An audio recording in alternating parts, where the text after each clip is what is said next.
یہ چینل بات کرتا ہے اٹھا کے منہ بھی شاہوں سے، جہاں کو باخبر کرتا ہے یہ مفلس کی آہوں سے۔ ناظرین گرامی السلام علیکم ورحمۃ اللہ وبرکاتہ۔ آج کی بات خاص بات میں آپ لوگوں کا استقبال ہے۔ ناظرین گرامی میں انصار عزیز ندوی اس وقت آپ لوگوں کے سامنے دن بھر سے آئی ہوئی کچھ اہم ترین خبروں کی تفصیلات لے کر کے حاضر ہوا۔ ناظرین گرامی تفصیلات میں جانے سے پہلے آپ کو اطلاع کر دوں کہ آج کے دونوں پرائم ٹائم شائع ہو چکے ہیں، جس میں اہم ترین خبروں پر تبصرہ ہوا ہے۔ جن احباب نے نہیں دیکھا جائیں دیکھیں، دوسروں تک پھیلانے کی کوشش کریں، لنک کو شیئر کریں۔ ادارے کی مضبوطی ناظرین گرامی آپ لوگوں کی مضبوطی ہے، آپ جانتے ہیں کہ آپ کو کرنا کیا ہے۔ آئیے پہلی خبر کی جانب بڑھتے ہیں۔ ہبلی کے عیدگاہ میدان کو گائے کے پیشاب سے پاک کرنے کے بعد سہروزہ گنیش اتسو کا آغاز کر دیا گیا ہے۔ جی ہاں، کرناٹک ہائی کورٹ سے منظوری حاصل ہونے کے بعد بڑی تعداد میں پولیس اہلکاروں کی تعیناتی کے درمیان بدھ کے روز ہبلی شہر کے عیدگاہ میدان میں گنیش چترتھی کا اتسو یعنی جشن شروع ہوا۔ رپورٹ کے مطابق ہندو کارکنوں نے اتسو کے آغاز سے قبل عیدگاہ میدان کی زمین کو گائے کے پیشاب یعنی جسے گو موتر کہا جاتا ہے اس سے شدھ جو ان کی زبان میں پاک کیا گیا۔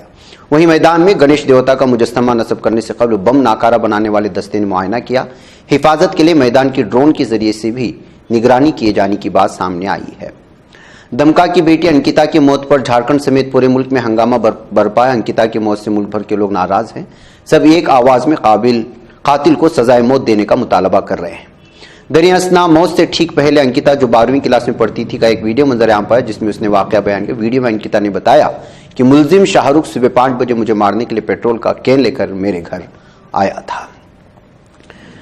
ناظرین ادھر national crime record bureau NCRB کی تازہ ترین رپورٹ میں انکشاف کیا گیا کہ سال 2021 میں ملک میں خصوصی اور مقامی قوانین کے تحت جموں کشمیر میں سب سے زیادہ غیر قانونی سرگرمیاں یعنی روک تھام ایکٹ UAPA کے مقدمات درج کیے گئے تھے۔ نیشنل کرائم ریکارڈ بیورو کے جاری کردہ اعداد و شمار سے پتہ چلتا ہے کہ ملک میں UAPA کے تحت کل 814 کیسوں میں سے 2021 میں جموں کشمیر میں 279 کیس درج کیے گئے ہیں۔ اس کے بعد منی پور میں 157، آسام میں 95، جھارکھنڈ میں 86 اور اتر پردیش میں 83 کیس درج کیے گئے ہیں۔ ناظرین گرامی ادھر سابق نائب وزیر اعلیٰ جموں کشمیر تارا چند سمیت کانگریس کے 70 سینئر لیڈروں نے منگل کے روز غلام نبی آزاد کی حمایت میں پارٹی سے استعفیٰ دے دیا ہے، اور اس طرح سے کانگریس سے لیڈران اور کارکنان کا نکلنا بڑے پیمانے پر جاری ہے۔ یہ لیڈران غلام نبی آزاد کے کانگریس سے کنارہ کرنے کے بعد آزاد کی حمایت میں کانگریس کو چھوڑ رہے ہیں اور غلام نبی آزاد کا ساتھ دینے کے لیے آگے آ رہے ہیں۔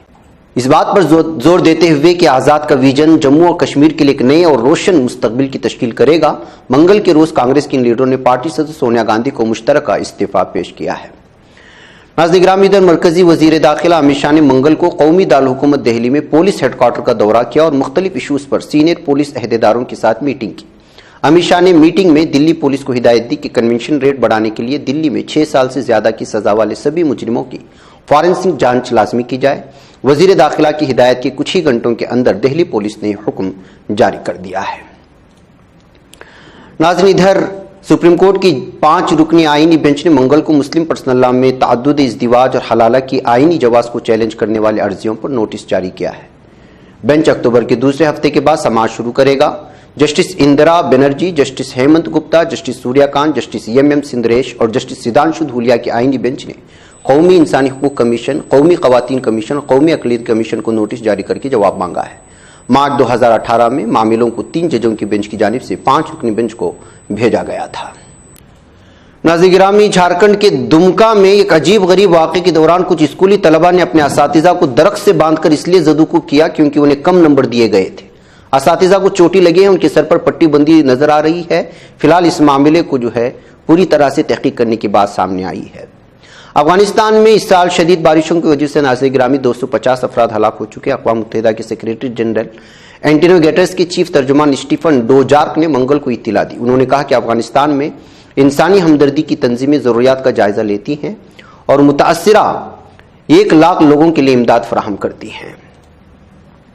ناظرین، ترکی کے صدر رجب طیب اردوغان نے کہا کہ یونان ہمارے ایئر زون کی خلاف ورزیوں، ہمارے طیاروں کے ساتھ چھیڑخانیوں جیسے مخاصمانہ رویے کو S-300 راڈار تعاقب کی سطح پر لا کر نیٹو اور اس کے اتحادیوں کو للکار رہا ہے۔ صدر اردوغان نے 30 اگست یوم ظفر کی مناسبت سے منعقدہ کانسرٹ سے خطاب کیا ہے۔ خطاب میں انہوں نے یونانی افواج سمیت دشمن قوتوں کے خلاف لڑے گئے عظیم محاربے اور اس کے نتیجے میں حاصل ہونے والی فتح کی 100ویں سالگرہ کی یاد دہانی کروائی اور حالیہ دنوں میں یونان کے ساتھ درپیش کشیدگی پر بات کی ہے۔ صدر اردوغان نے کہا کہ یونان نہ تو سیاسی، نہ اقتصادی اور نہ ہی فوجی حیثیت سے ہمارا ہم پلہ ہے۔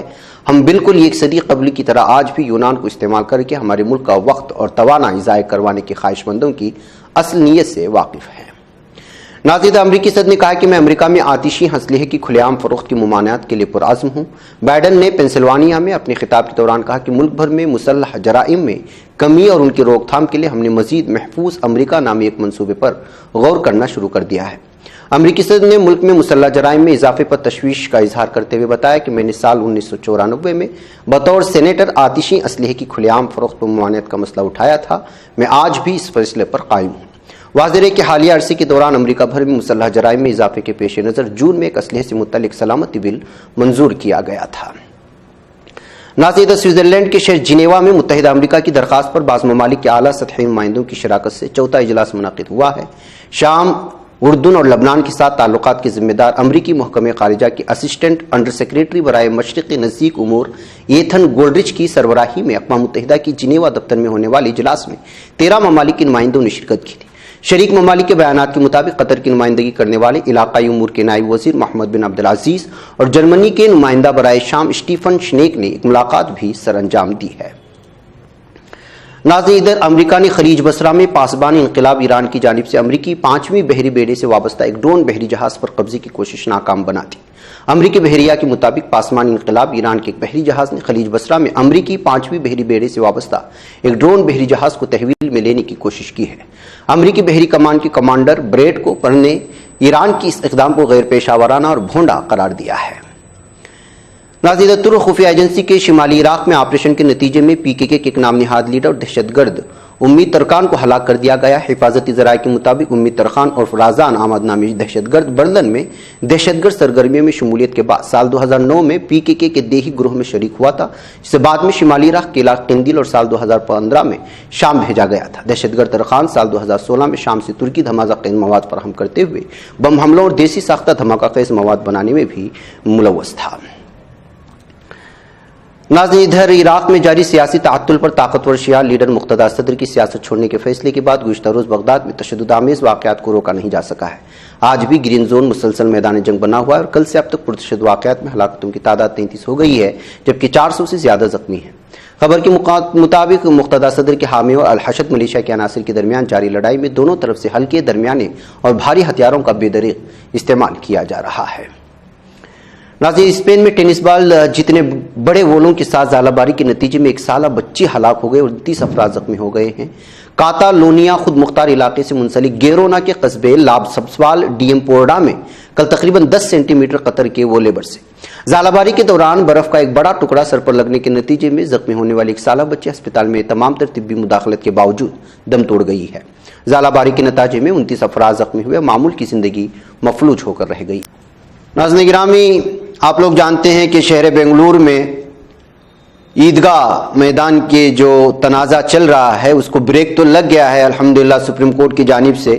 امسال گنیش چترتھی کے موقع پر جو کا تو ہے اسی حال میں رکھنے کا سپریم کورٹ کا آرڈر ہے، لیکن اس سلسلے میں فیڈریشن آف مساجد بنگلورو ویسٹ جو ہے انہوں نے ایک خصوصی یہاں پر پروگرام منعقد کیا تھا، پریس کانفرنس کا انعقاد کیا تھا، اور وہ یہ کہہ رہے تھے کہ یہ جو معاملہ ہے اس معاملے کو نہ محلے والوں کو ساتھ میں لینے کی کوششیں ہو رہی ہیں، نہ علماء کو اس سلسلے میں کچھ بتانے کی کوشش ہو رہی ہیں۔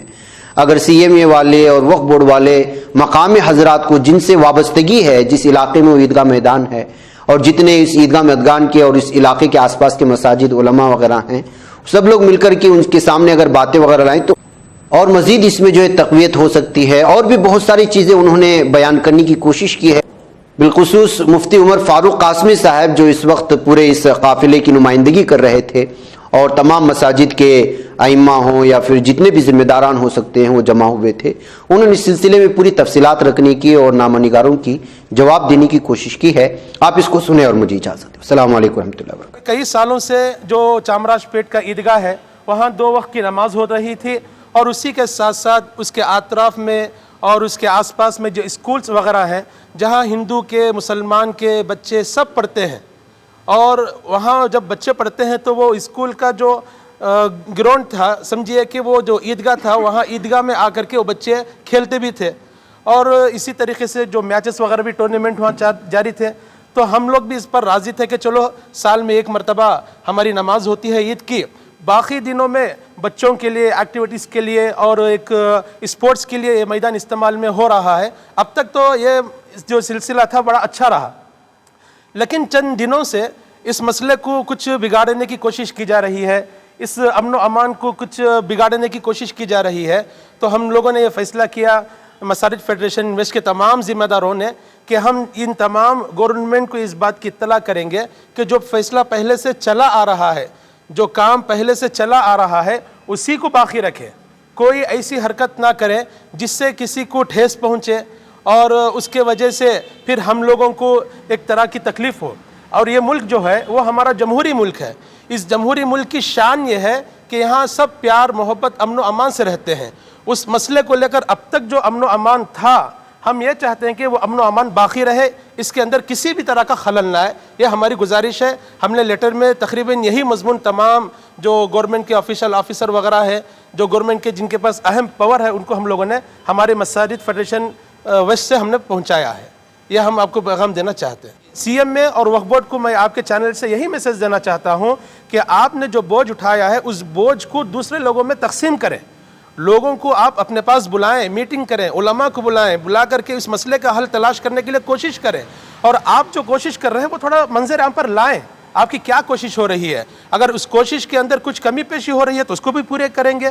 اور اس کوشش کے اندر ہمارے سے جو چاہے، جو ہماری آپ کو رائے مشورہ چاہیے یا وقت چاہیے، جو ہمارے پاس اللہ نے صلاحیت دی ہے قوم و ملت کے پاس، ہم آپ کو دینے کے لیے تیار ہیں، بشرطے کہ آپ علماء کرام کو ساتھ میں رکھ کر مشورہ کر کام کریں. یہ ہماری درخواست ہے. صرف وہ کھیلنے کا میدان نہیں ہے، پیار و محبت کا میدان ہے جہاں ہندو مسلمان سب بچے آ کر کھیلتے ہیں، نوجوان.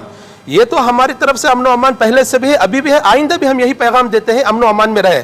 لیکن جو گورنمنٹ ہے اس کے اوپر موقوف ہے کہ کوئی ایسا فیصلہ نہ لے جہاں امن و امان کے اوپر کچھ آنچ آئے. یہ چینل حق نگر بن کر کچل دیتا ہے فتنوں کو.